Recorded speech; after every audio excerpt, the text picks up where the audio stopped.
À Abidjan, un centre des opérations pour déstabiliser notre pays. Personne ne peut le nier et nous vous ferons les preuves dans les jours suivants.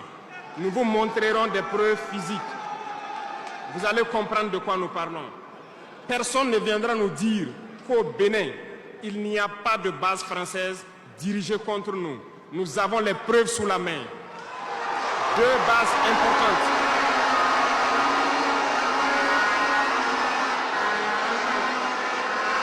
Nul ne peut le contester. Et je les mets au défi. Et nous n'avons rien contre le peuple béninois. Là, nous avons un problème avec la politique des dirigeants béninois. Et nous le disons haut et fort encore. Dans cette diplomatie, nous avons décidé de dire la vérité. Il y a bel et bien 2 bases. Une vers Kandi et l'autre en allant vers Porga ou je ne sais pas quelle localité. Des pistes ont été réaménagées à plus de 3000 mètres de long. Des avions atterrissent. Les gens équipent et forment les terroristes là-bas. Nous avons des enregistrements audio d'agents français au Bénin là-bas qui se jouent le centre des opérations des terroristes. Ils montent les opérations avec eux. Ils les aident à se soigner. Ils font tout ce qu'il y a là-bas. Nous avons tous les détails sur eux. Et vous ne voulez pas qu'on le dise à notre peuple? On va le dire. Si vous ne le voulez pas, s'ils ne le veulent pas, qu'ils arrêtent de se comporter ainsi. C'est simple. Nous n'avons forcé personne à prendre son indépendance.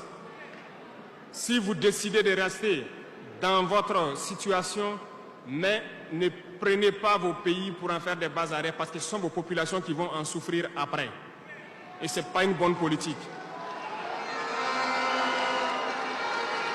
Nous le disons par expérience, et je le répète toujours, le Burkina a été une base arrière pour déstabiliser certains pays. Et ce n'est pas bien. Le Burkina a été une base arrière à un moment donné pour les terroristes ici. Voilà le prix que nous payons. Donc, pour prévenir les peuples de ces pays dont je parle, doivent parler à leurs dirigeants et qu'ils arrêtent cette politique parce que ça ne les arrange pas du tout.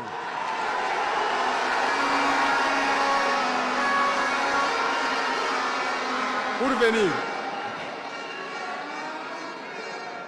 dans le volet communication et culture, nous avons lancé plusieurs initiatives.